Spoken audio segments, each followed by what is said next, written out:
Ang mga kapitbahay, Puso ko sa bayan ko. yan ang ating batayan, ang ating Inside, Guro-Guro, Opinion, and Saturday Live. magandang umaga, magandang hapon, magandang gabi sa lahat ng ating mga kaagapay. Saan man tayo nandoon sa mga sandaling ito? Pag-usapan natin ngayon kung ano ang ating mga dapat na hakbangay. Napakinggan naman ninyo ang patuloy na pang-aabuso ng China laban sa ating mga Pilipino. In fact, sabi ko nga kanina, sandamakmak ang mga tinanggap ko ritong mga messages galing sa inyo. Sa mga kaibigan ko na hindi ko nga alam ang mga pangalan nila, I treat them as friends sapagkat sila ay mga kaagapay natin sa ating adikain para sa hinaharap ng ating bansa. Kaya ang aking tanong sa inyo, alin ang dapat nating unahin, mga kababayan?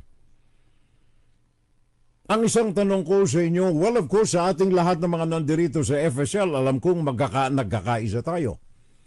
Kaya it is important na itong pinag-uusapan natin na ito ay maibahagi natin doon sa mga pepe, sa mga bulag at saka mga bingi nating mga kababayan sabagat unfortunately, sa panahon ng mga eleksyon, hindi lamang yung influensya, yung clout, yung maniobra ng Chinese Communist Party ang kalaban natin sa eleksyon, kundi mismong ang mga kababayan natin, especially, nakakaawa sila sa kalagayan, sabagat ang mga politiko natin gustong manatili sila sa pagdarahop ng mga kababayan natin na ito. And unfortunately, as I've said, the great majority of them ay nagpapatianod sa isang salop na bigas, 3 lata ng ligo, hindi libo, ligo, at sa 2 pirasong tuyo.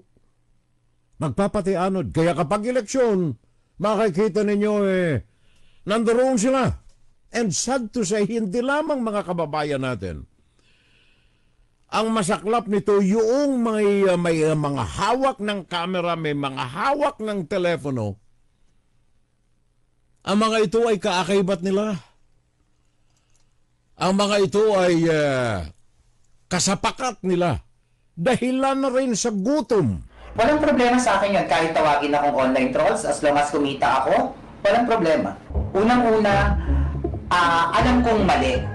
Tatanggapin kong mali. Tatanggapin kong mali. May kailangan akong buhayin, may kailangan akong suportahan na pamilya ko. So, kailangan kong tanggapin ito para to be able to survive. At alam ko naman sa sarili ko, hindi lang ako ang gumagawa nito. Napakarami. Marami. Nakita ninyo? Yun ang mga kalaban natin ngayon Yung mga may hawak ng mikropono, may hawak ng camera, and sad to say, mismong mga tao sa gobyerno ang kalaban natin. Mga tao na may influensya sa ating paligid, sa ating lipunan, nagtatatag ng mga organisasyon, mga institutes, kung anong institutes, pero ang mga ito sa tunay na adikain, ang mga ito ay mga kadre, ang mga ito ay mga supporters ng China. What happened after February 2023 was almost weekly incidents. This was deliberate and a strategy of the Americans, as I said, what they called assertive transparency, which is to create a situation using provocations from the Philippine Coast Guard. Napakinggan ninyo. Herman Laurel Tew. Ang kanyang isinasalang dito ay ang issue ng Amerika na sumusulsul sa ating Philippine Coast Guard upang labagin ang mga alituntunin sa West Philippine Sea na ipinaiiral ng Chinese Communist Party. Masaklap na marami tayong mga ganyan ngayon, mga kababayan ko. Kaya para sa ating hinaharap ng bansa, ang tanong ko uli, alin ang dapat nating unahin? Ang sikmura natin na hindi natin maisasantabi, of course. Saang panig tayo? Sa kanya ba o sa kanya? Merong kasabihan tayo, between two evils. Doon na lamang tayo sa medyo lesser evil. So it is a matter of prioritizing our fight tayong mga Pilipino, tayong mga mamamayang Pilipino, na andyan man tayo sa Pinas, o nandirito man tayo sa labas ng Pinas, may utang na loob tayo sa bansa. Naandyan ang ating mga kamag-anak, naandyan ang ating mga mahal sa buhay. And right now, napakinggan naman ninyo mga kababayan, eto mga issue ng West Philippine Sea. Now, sabi ni Tariela na guguluhan siya kung anong hakbangin ang kailangang gawin nila, but of course, kailangan nila ang basbas ng presidente. Whatever action that I should take, kailangan ng utos galing sa presidente, which is right, correct, totoo. Bakit? Sabagat dyan sa atin, ang ating Philippine Coast Guard, mga kababayan ko, ay hindi kagaya sa China. Ang Philippine Coast Guard natin ay sumususog ito sa international standards ng Coast Guards ng mga bansa, like dito sa Amerika. Ito ay civilian in function. Now, dyan sa Pilipinas, before, ito'y nasa ilalim ng National Defense Office ng Pilipinas. Kaya lamang, yung mga nakalipas na mga pinuno ng bansa natin, gusto nilang makontrol ang operasyon sabagat this is a civilian organization. Kaya yung presidente ng Pilipinas natin several years ago, binago ang pagpapatakbo ng ating Philippine Coast Guard. Kaya ang ating Philippine Coast Guard ngayon ay nasa sa ilalim ng Departamento na ng Transportasyon, which is a cabinet office sa ilalim ng presidente. Mantakan mo yan, parang malayo, no? Department of Transportation. Bakit ito ang mamamahala ng Philippine Coast Guard? Parang malayo eh. Naka-attach sa Philippine Department of Transportation ang ating Philippine Coast Guard.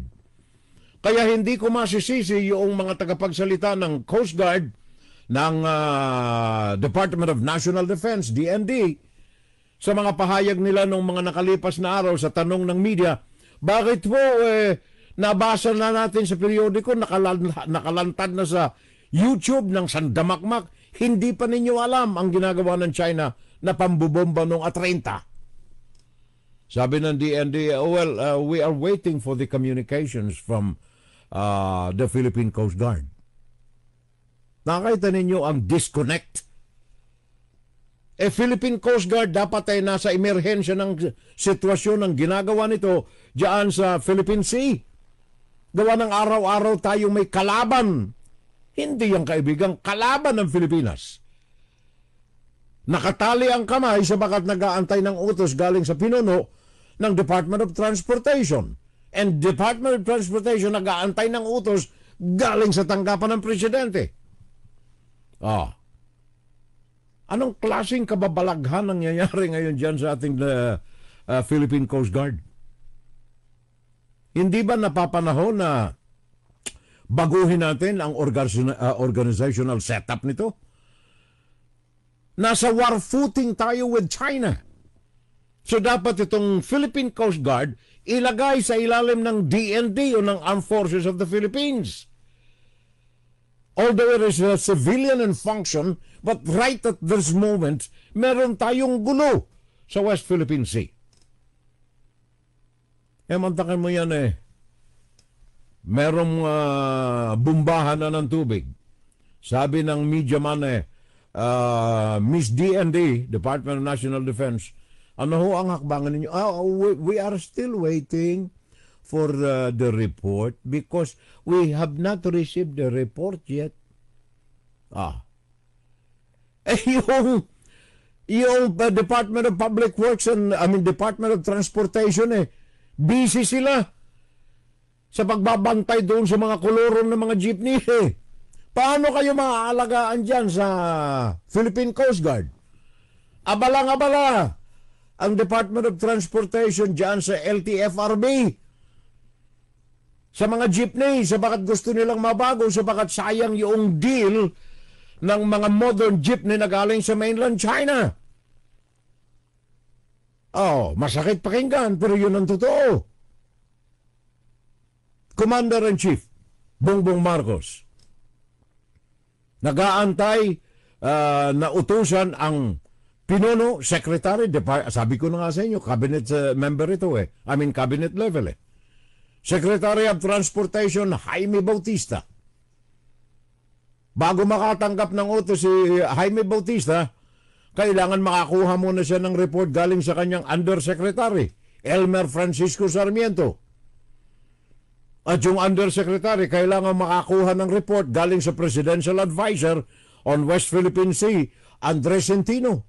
Mantakin mo siyang damakmak na tao ang daraanan bago makarating sa presidente at pabalik sa Philippine Coast Guard, dadaan uli ito sa mga ganitong hagdan. Kaya bago man makagawa ng aksyon ng Philippine Coast Guard, mati na, tapos na, warat na yung mga barkong Pilipino. On the other hand, ang kalaban natin dyan sa West Philippine Sea, ang China Coast Guard. China Coast Guard. Paano nila ginagawa ito riyan sa China Coast Guard? Well, iba ang set na po ng China Coast Guard. Noong pang 2018 ng China Coast Guard, bagaman civilian in nature, ay nasa sa ilalim po ito ng Central Military Commission. Sa madalit sabi, military ang nagpapatakbo nito. Civilian kuno ang takbo nito, pero ang practices nito ay military. Kaya kung titingnan ninyo yung mga puting barko na yan ng China Coast Guard, bagaman puti ang pintura niyan, yan ay mga Navy ships, mga barko ng Chinese People's Liberation Army Navy, PLAN. Yung mga barko na yan, pininturahan lamang ng puti. Pero yung mga barko na yan in originality ay mga barko ng PLAN, People's Liberation Army Navy. Kaya kung titingnan ninyong maigi ang loob niyan, kung makakapasok kayo, kumpleto sa arsenal ng military equipment, hardwares, ang mga PLAN na yan. Yan ho ang katotohanan riyan Kaya habang tayo ay pupungas-pungas ni kanyo ng tubig, wala. Ang kalaban natin dyan ay matindi. So I don't know kung bakit si Mr. Marcos ay hindi gumagalaw, hindi gumagawa ng hakbang. Eto't binugbog na ako ng sandamakmak na mga commentaries ng aking mga hindi ko nga kilala. Sandamakmak ito. You know, 1, 2, 3, hindi ko na kinuha yung iba. Sandamakmak yan. Mga reklamo ng mga kababayan natin. Puro kayo walang report, binomba na nga ang mga barko ninyo ng tubig, wala kayong aksyon. Sabi yan ng isa, too scared, sabi naman itong isa, that even a water cannon humiliation is not countered by our Philippine Army. Kailan pa tayo babangon? Legitimate questions galing sa mga kaibigan natin. A patrol without an action is not a patrol. It's just a sightseeing. Kita na ninyo. Masaklap, di ba? Ang isang patrol daw na hindi gumagawa ng patrolya, hindi patrol. Naglalamyerda lamang, sightseeing. Ito pa yung isa. Alam mo tayo mga Pilipino, always news. Walang aksyon, sabi nitong isa. Totoo naman Araw-araw meron tayong press release Araw-araw may coverage tayo sa periodiko. Anong ginawa? Wala Wala. Nag-aantay tayo. Sabi ng presidente, sabi ni Teriela, hindi ko masisisi itong mama na ito. Siyang nasa frontline Alam kong talagang sa loob ng kanyang sarili ay talagang gustong-gusto niya na nasugurin itong mga incheck Na nakita ninyo yung isang interview sa kanya kahapon. Muntik na siyang madulas Kaya lamang nakapag-isip-isip, naku, lintik, presidente ang aking babanatan dito So sinabi niya na lang, nag-aantay lang ho kami ng utos ng presidente. Yun ang foreign reporter. May report na sa actual na nangyayari. Pero, ano ito? Sa actual na nangyayari. Pero si Coronel Padilla, ito yung babae. yung spokeswoman ng PNP. Ano bang sabi niya? Wala pa po kaming impormasyon. Which is true, nabanggit ko na rin ito kanina. Sabi ng isa nating kaibigan dito, the Constitution, the administrative code of the country, already defined and enumerated the duties and responsibilities of the armed forces. What are they waiting for? Sabi ng isa natin tagapakinig. Ang dami pa nito. Napakadami. Ito mahababa itong isa. Bakit kasi ayaw lagyan ng powerful water cannon ang mga Coast Guard ships natin? Di ba dapat may plan of action din tayo? Legitimate questions, ha?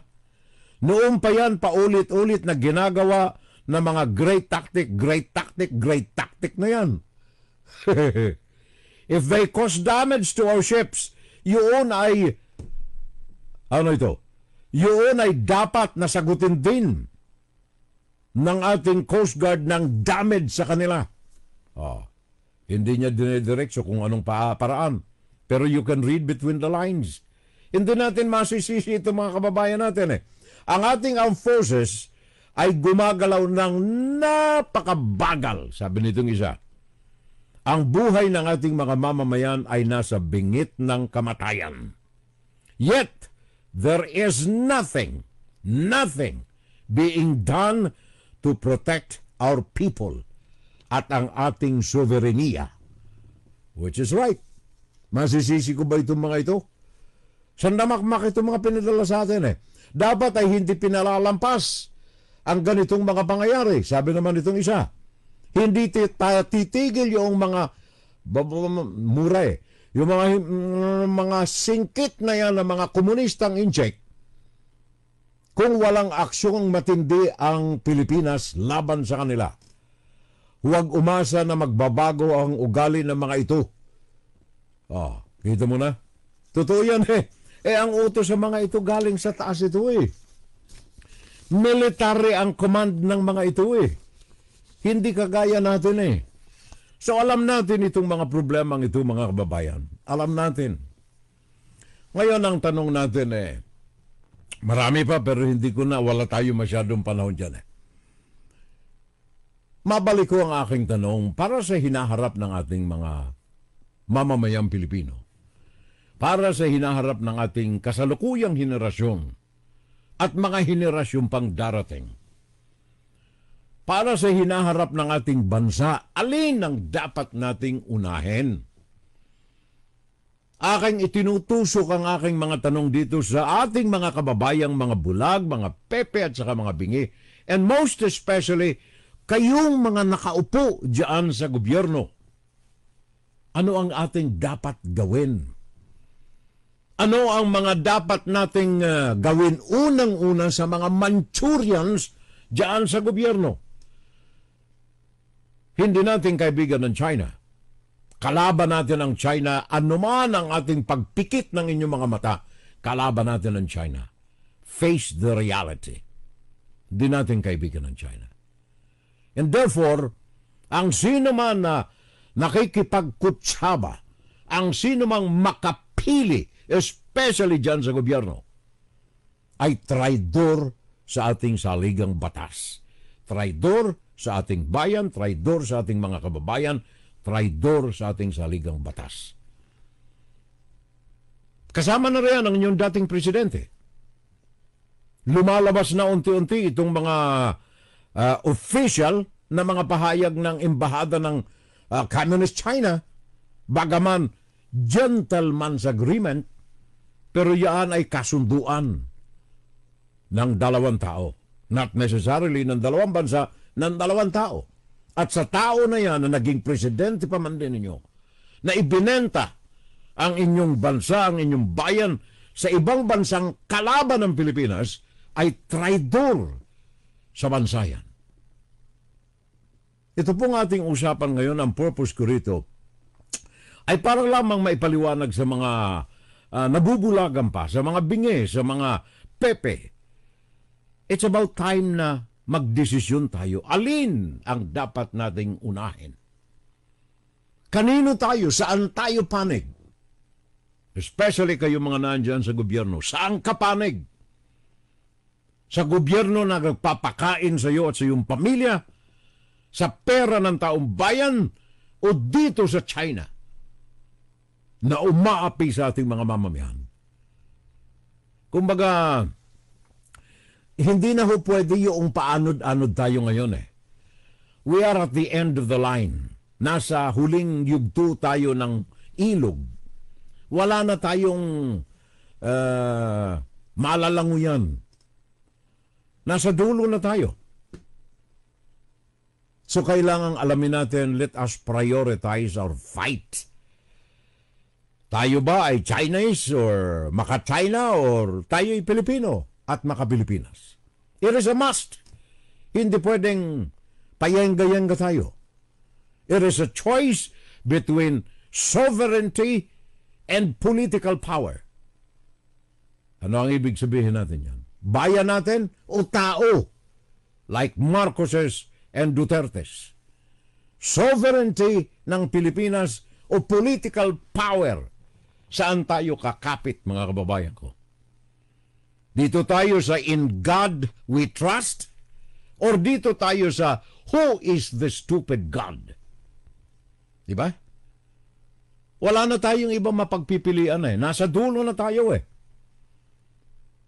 Huwag nating pabayaan na bukas makalawa, gigising tayo na may putok dito, may putok riyan eh. It is a choice. In God we trust, or who is the stupid God?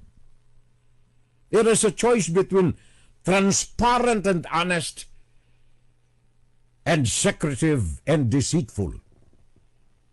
Yun lang. Wala na tayong mapagpipilian pang iba. And when I speak of these terms, etong sovereignty and political power, in God we trust, or who is the stupid God, or transparent and honest, or secretive and deceitful, we are represented by two leaders in the country na pwede nating pagpilian. Rodrigo Duterte or Bongbong Marcos. Wala na. Yung ating mga oposisyon, salamat sa TN Trio, hanggang ngayon may advancement na nagaganap sa kanila. Nanduro na sa Supreme Court ang kanilang mga pinapangarap na kalinisan ng eleksyon. Kaya lamang, knowing how slow Philippine justice is moving, baka bago man maibaba ang tunay na busilak na resulta ng eleksyon noong 2022, tapos na si Marcos. At pagtapos na si Marcos at manatili ang saligang batas ngayon, chances are, ang mga Duterte ang babalik sa pwesto. It is a choice between two evils, mga kababayan ko. Pareho silang hindi malinis ang mga kaluluwa. Kaya ang purpose natin dito to assist the Filipino people who are struggling to know where to turn, especially sa kasalukuyang lagay ng ating panahon. Hindi ako alarmist. I'm just a realist. Tinitingnan ko lamang ang mga nangyayari diyan sa bansa. So don't be confused. Pinaliliwanag ko lamang dito yung mga W's, what, when, where, why, at saka kung anong kailangan gawin natin, the how, the H. So let me be clear, mga kababayan ko, ito'y nais ko lamang liwanagin sa inyo. Kaya ako sinabi yung In God We Trust, at saka who is the stupid God. It is a representative of personalities and countries. Who is the stupid God? Rodrigo Duterte. And who is Rodrigo Duterte? The Chinese Communist Party. Pag sinabi kong In God We Trust, Bongbong Marcos ang nasa isip ko niyan. In God We Trust sapagkat ito ay talamak na naandyan sa dolyar ninyo, naandyan sa White House, naandyan sa Kongreso, naandyan sa mga souvenir shops, nakalagay dyan kapag may bandila ng Amerika, naandyan In God We Trust. Sa madalit sabi, ang pinapanginoon natin ay Diyos. Ang Pilipinas is 85% Catholics. Halos lahat ng mga Pilipino ay mga Christians. Gaperanggot lamang ang mga Muslims. And yet pareho tayong nananampalataya sa Diyos. Ang China wala niyan. Tingnan niyo ang Falun Gong, exercise lamang, body nutrition, body cleansing, spiritual. Ayaw ng China. Saan nandoon yung mga miyembro ng Falun Gong?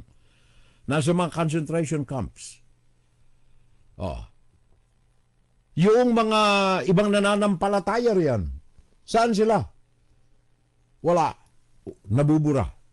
In God we trust, and who is the stupid God? Represented by two powerful countries, the United States and the Chinese Communist government. Saan tayo?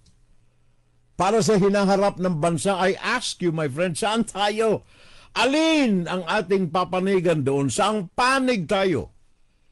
Saan ang priority natin? Ang pamilyang ito, as I've said, parehong may mga dagta. Ang pamilya ni Bongbong Marcos ay identified as dictator ang kanilang tatay sa Pilipinas. At ayon sa PCGG, bilyon halaga ang ninakaw na pera sa bayan natin. Pera. Sa kabilang panig, Rodrigo Duterte, maaring wala na ito sa kapangyarihan pero naandyan ang kanyang anak na nagbabanta na ibalik sa kamay ng komunistang China ang Pilipinas. Sara Duterte. Who is the stupid God? Hindi natin may sasantabi, very fresh, sa ulo ng mga taga Davao at sa ating mga mamamayang Pilipino ang 36,000 na pinatay sa walang habas na tukhang. Kasama dyan si Bato de la Rosa. Kasama riyan si Sara Duterte. Kasama riyan si Bongo. Mga dokumento yan, mga records na galing dyan sa ICC, International Criminal Court. At hindi lamang yan, yung mga ibinulgar na biglang nanahimik na issue ng mga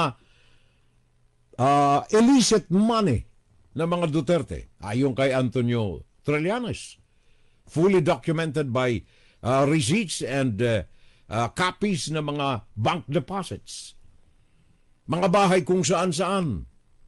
Madalit sabi, parehong may dagta, kaya lamang sabi ko kanina, between two evils, saan tayo pupunta, bayang kong minamahal? Kumbaga, ang pamimilian natin, dalawa na lamang sa ngayon. Kaya nga ba't naninipayo tayo, nalulungkot tayo, na epektibong namatay ang tunay na oposisyon. Saan na yung milyon-milyon sa mga rallies ng mga pink natin na crowd sa iba't ibang panig ng Pilipinas? Nasa saan na yung mga malalaki, malahigante, libo na mga kakampink na isinulong natin noong 2022? Ngayon, meron tayong midterm election, and for those with political knowledge, alam natin na malaki ang halaga ng midterm na ito sa 2025 sa inyong presidential election sa 2028. And yet wala tayong nakikita na namumukadkad na malinis na pangalan sa ating panig ng lehitimo na oposisyon. Hindi natin mapapayagan itong pagbalik ng komunista sa ating gobyerno dyan sa bansa. Ang labanan ng dalawa na ito ay kailangang tingnan nating maigi sapagkat nakasalalay dyan ang kinaharap ng ating bansa. Dapat pakinggan nating maigi ang mga rasones kung bakit si Rodrigo Duterte ay siyang namumuno ngayon Sabagat siya ang mouthpiece ngayon ng Chinese Communist Party. At hindi pwedeng lumantad si Sara Duterte at this moment. Baka ito'y mapagbintangan ng electioneering ng napakaaga. So ang gumaganap sa katungkulan ni Sara Duterte sa kampanya labang kay Marcos ay si Rodrigo Duterte. And of course, may personal na interese siya kung bakit siya namumuno sa pagsalungat, pagbatikos at pagdusta sa administrasyon ni Marcos. Una-una na riyan ang nakaamba na palakol ng International Criminal Court. Yan ang unang-una na dahilan kung bakit si Rodrigo Duterte ay siyang nangunguna, commanding the campaign against Bongbong Marcos. Yang issue ng International Criminal Court. Etong si Mr. Marcos, naiintindihan ko kung bakit ayaw niyang hantaran na sabihin, okay, ICC, you can come in. May alas din siyang hinahawakan labang kay Duterte. At itong ICC ang isa sa mga alas ni Marcos. Para mapigilan si Duterte na pasabugin na ng husto ang kanyang kampanya labang kay Marcos. Kaya sabi ni Marcos, wala akong hanggang ngayon, naninindigan ako, na hindi ko papayagang pumasok sa Pilipinas ang ICC. The truth of the matter, sabi nga ni Antonio Trillanes, iniimbestigahan na, tapos na eh. Second quarter, lalabas na. Kung natatandaan ninyo, several broadcasts ago, sinabi ko rin yan, na ang paghuli kay Duterte magaganap. Ngayon, sabi ko nga, itong second quarter mangyayari yan. May alas si Marcos kung bakit hindi niya officially na sinasabing pasok kayo International Criminal Court. Now, ito namang isang issue pa na isinusulong ngayon ng mga klan ng Duterte. Of course, naandyan si Rodrigo Duterte spearheading the organization. Itong kanilang mga maisog, matapang. Nakita ninyo yung rally dito sa Luzon, hindi natigil. Ayaw nung may-ari ng lupa, napayagan sila. Pero ano ang kanilang kampanya? Na ang gobyerno ni Marcos ang nagpatigil sa kanila para magdaos ng kanilang maisog prayer rally.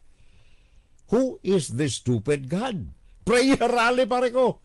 Pero ang laman nito ay pambabastos, pambabatikos sa gobyerno ni Marcos. Ano ang problema nitong prayer rally na ito?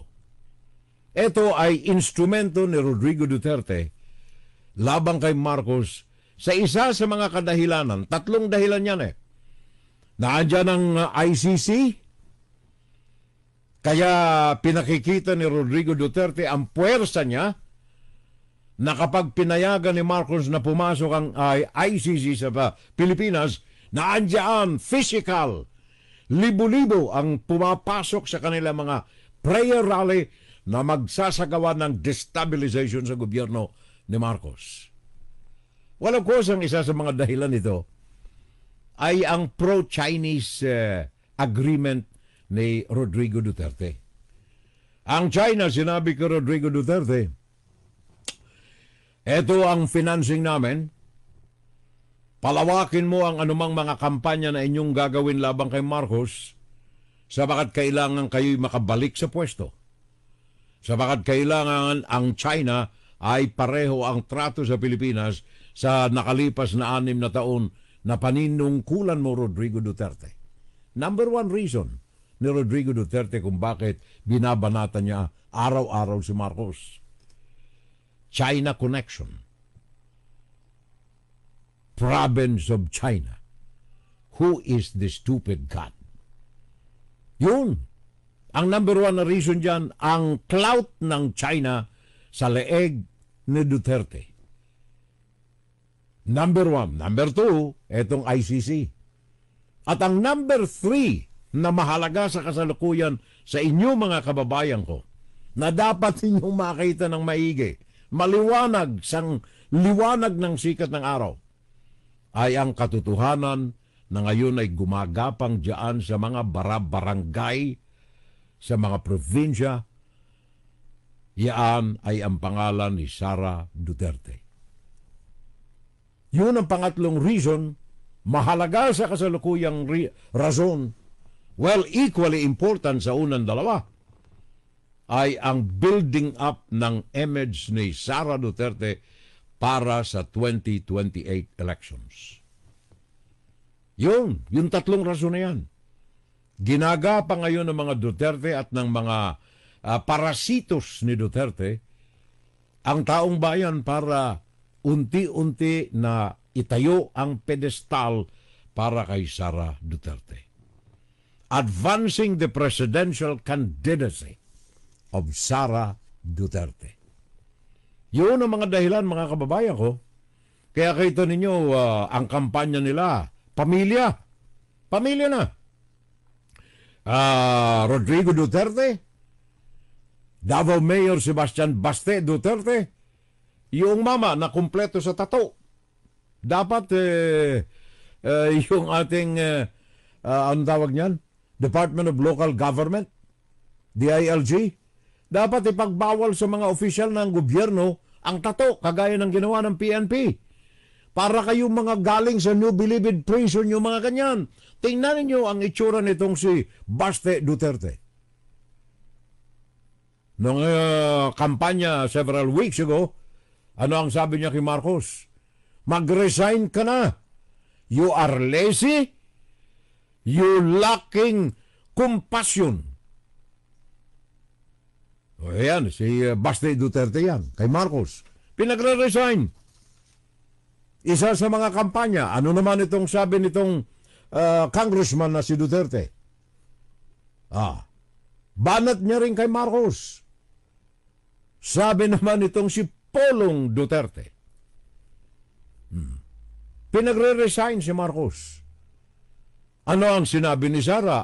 Kapatid ko kasi yan eh. Kaya yung banat sa akin ng mga kalabang ko, banat din sa kanya.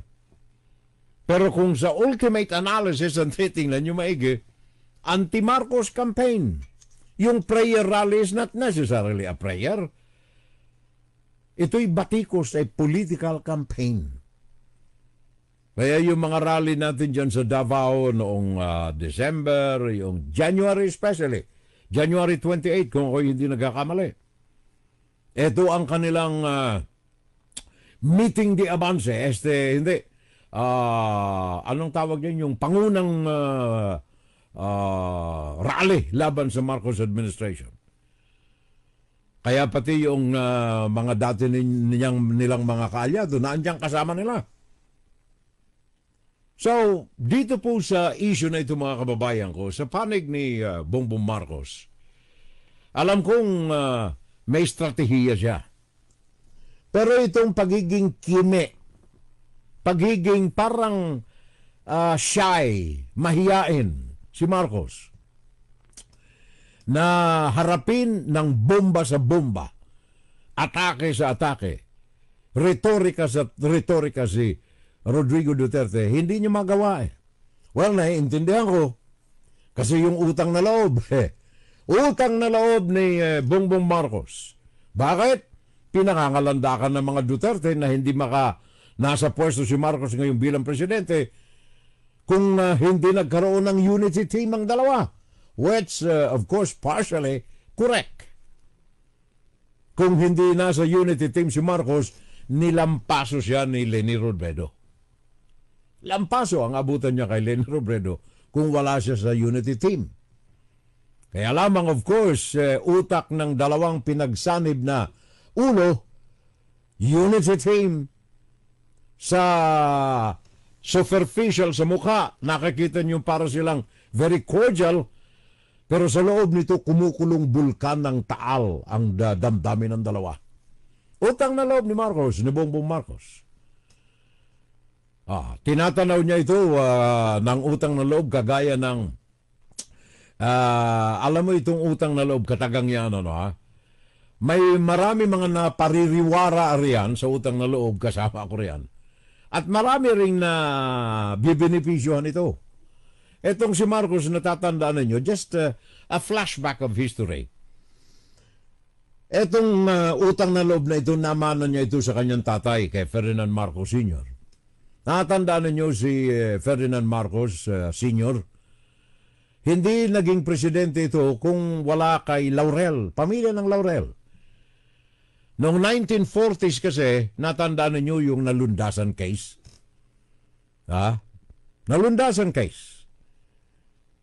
Etong si matandang Marcos, nasintensyahan na guilty sa pagpatay kay nalundasan.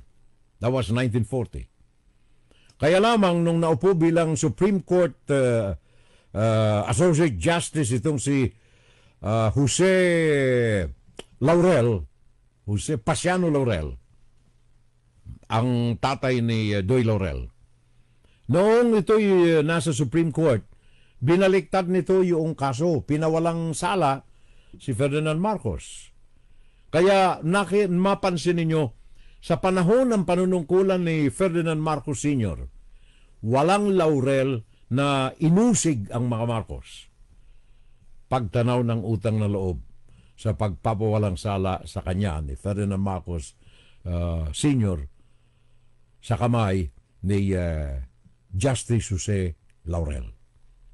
Tinanaw niya ng utang na loob. Kahit na yung si Doy Laurel bumanat ng husto kay Marcos Sr., walang pagganti ang Marcos sapagat utang na loob. Yun din ang tinatanaw ngayon ni Marcos, Bongbong Marcos, sa mga Duterte. Kaya hindi siya palag ng husto sapagat pinangalandakan ng mga Duterte na hindi ka nandyan sa pwesto kung wala kami. Kaya lamang, sabi ko na nga, alin ang dapat nating unahin para sa hinaharap ng ating bayan, para sa kinabukasan ng ating kasalukuyang mga henerasyong Pilipino, para sa hinaharap ng future generation of beautiful Filipinos, handsome Filipinos. Kailangan natin na magdesisyon tayo ngayong maaga pa. Saan tayo pumapanig? Alin ang priority natin? Tandaan ninyo, pag ang eleksyon sa 2028 ay pinayagan natin na mangibabaw pa rin ang kamay ng China sa Pilipinas sa eleksyon mismo. Ang China ay hindi na magkakaroon ng dalawang isip na hindi hawakan ng husto ang Pilipinas. Sabagat nakikita nila ngayon ang panganib ng Amerika laban sa kanila, the Chinese Communist Party. So yung second time around, sabi nga ng kanta, love is lovelier the second time around. Mas mapanganib ang balik ng kamay ng bakal ng China sa Pilipinas. Tandaan ninyo, sandamakmak na ang Chino riyan. 5 million. Sabi sa mga research studies. 5 milyon sa iba't ibang sangay ng gobyerno, kontrolado ang mga major industries significant to national security like ang Philippine Grid Corporation, yung nagpapatakbo ng ating kuryente. China ang may hawak. China Grid Corporation. National Grid Corporation of China ang nagpapatakbo ng National Grid Corporation of the Philippines. Telecommunications. Dennis Uy. Naandyan nagbabantay sa mga komunikasyon ng ating military. Kaya etong pagkakataon na ito na naandyan ang ating mga organisasyon, samahan ng mga demokratikong mga bansa na ngayon ay nagpapahayag openly ng pagkalinga sa Pilipinas. Huwag nating pabayaan na makahulagpos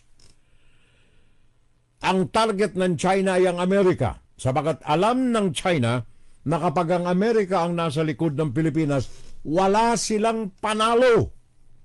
Wala silang panalo. At susubasub sila ng husto. That's the reality away from Chinese propaganda. Talo sila. Tandaan ninyo ang Amerika ay may North Atlantic Treaty Organization. Ang Amerika ay may mga ka-allies na mga nandirito sa Pacific region. Nandiyan ang Korea, nandiyan ang Japan, nandiyan ang India, nandiyan ang Australia. Ito lamang na mga ito ay ring of fire laban sa China. Kaya ang focus ng propaganda, did I not tell you nung nakalipas na broadcast natin, milyon ang ginagastos ng China sa propaganda laban sa Amerika dito sa Indo-Pacific region. Bakit? Sabagat nakasalalay diyan ang kapangyarihan nila. Sa lakas ng Pilipinas na suportado ng Amerika, walang mangyayaring gera diyan sa bansa. Lahat ng yan ay panakot ng China. Lahat ng yan ay mga nasa propaganda materials ng China. Kagaya ng nangyayari ngayon dito sa Amerika, sa mga campuses. Alam ba ninyo na ang kamay ng China ang gumagalaw dito ngayon? Pareho ng ginagawa riyan sa Pilipinas ngayon. Dito sa Amerika, ang mga nangyayari rito, mga rallies sa mga universidad, ay nasa galaw ng kamay ng China. China ang nasa sa likod nito. 12 million funding na galing sa isang mayamang Amerikano na dyan na nakatira sa China. Ang nagbibigay ng supply ng pera sa mga rallies dito sa mga universidad. Kaya magtataka kayo kung bakit lahat na halos ng universidad dito sa Amerika may rally laban sa Israel. Why? Sabagat matindi ang funding nila galing sa Chinese Communist Party. Ang mga rallies na ito, may mga talking points silang nakakalat dyan sa kanilang mga dinidistribute na mga propaganda materials. Lahat ng ito ay financed by the Chinese Communist Party. Kaya dyan sa Pilipinas, mga kababayan, ang clout ng China ay matindi. Ano ang ating dapat gawin? How are we going to prevent this? Well, unang-una, wag nating bigyan ng pagkakataong mabalik sa pwesto ang mga Duterte. Sabagat sila ang punot dulo, sila ang susi, sila ang kamay ng Chinese Communist Party diyan sa Pilipinas. Wag nating pabayaan na mga ito ay mabalik sa pwesto. Wag natin ding bigyan ng puwang na itong mga celebrities natin na ito ay makapasok sa ating political system kagaya sa Senado at Kongreso. Bakit natin pinapayagan ng mga Robin Padilla na openly sinasabi niya magpapakamatay siya sa mga Duterte, hindi sa mga tao na bumoto sa kanya? And then we have another one. Sino na naman itong isang gustong pumasok na binasbasa ni Rodrigo Duterte the other day? Philip Salvador. Sa pangalan ng Poong May Kapal, Diyos ko, patawarin po ninyo ang mga kaluluwa ng mga patay. Huwag nating dagdagan ang Robin Padilla sa Senado. Philip Salvador. Anong sinabi niya the other day? Magpapakamatay siya, salamat kay Tatay Digong sa pagsama sa kanya sa ticket ni Digong sa nalalapit na eleksyon. Hindi ang Pilipinong tao ang kanyang pinasasalamatan. Anong serbisyo? Kaya tingnan ninyo itong ginagawa ni Robin Padilla. Lahat ng isyu na kalaban na ang nasa sangkot ay ang mga kaalyado ni Rodrigo Duterte like Apollo Kibuloy, Arnie Teves, dinedepensahan itong si Padilla. Sabagat ang katotohanan, hindi taong bayan ang tinatanawan niya ng utang na loob kundi si Rodrigo Duterte. Avoid anybody to be in the political front sa eleksyon na ito kung ito ay kaalyado ni Rodrigo Duterte at mga artista. Yun naman ang style ni Duterte. Madaling iboto yung mga artista kahit walang alam. Kaya isama natin, Philip Salvador. Sino pa? Ang pinagtatangkaan nila ngayon. At one time, narinig kong nagsabi, hindi malayo na ako'y kumandidatong senador. Sino ito? Dati sabi niya, inaamin niya, magmumukhang tanga lamang ako dyan, Senado, kung ako ay papasok sa politika. Tama na sa akin itong intablado. Huwag dyan sa Senado. Sabagat dito sa intablado, marami akong natutulungan ng mga tao. Pero ngayon, nag-iiba na ng ihip ng hangin. Yan ay sa pagsulsul ni Rodrigo Duterte makakuha lamang ng mga mapopular na tao sa midterm election. A crucial point in political history of the country. Sino ito? Willie Revillame. Mantakin mo, kung daragdagan kayo riyan ng Willie Revillame, Philip Salvador, Robin Padilla, na andyan na si Bato de la Rosa. Anong gagawin ng ating Senado na ngayon? Maglalagay tayo ng karnabal dyan sa loob ng Senado?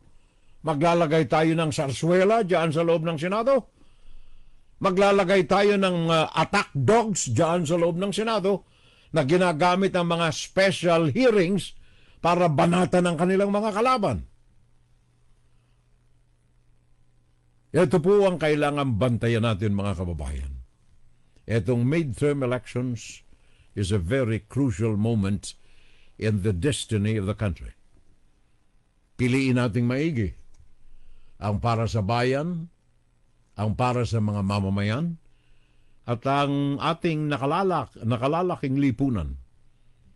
Patawarin nawa tayo ng Diyos kung tayo ay magkamaling muli. Inside, Guro-Guro, Opinion, and Saturday Live. So, bayan ko, sana nakapagbukas tayo ng kaisipan ng ilan sa mga kababayan natin. Sabi ko na nga, itong pinag-uusapan natin ngayon, not for anything else. Yan ay dahilan lamang sa ating adikain sabagat ang Puso ko sa bayan ko. kaya tayo nagpapatuloy ng ating paglilingkod sa ating mga kababayan. Public service. Kaya ginagawa natin itong ating pakikipag-ugnayan, pakikipagtalamitam sa inyo. Ugnayan, pakinggan.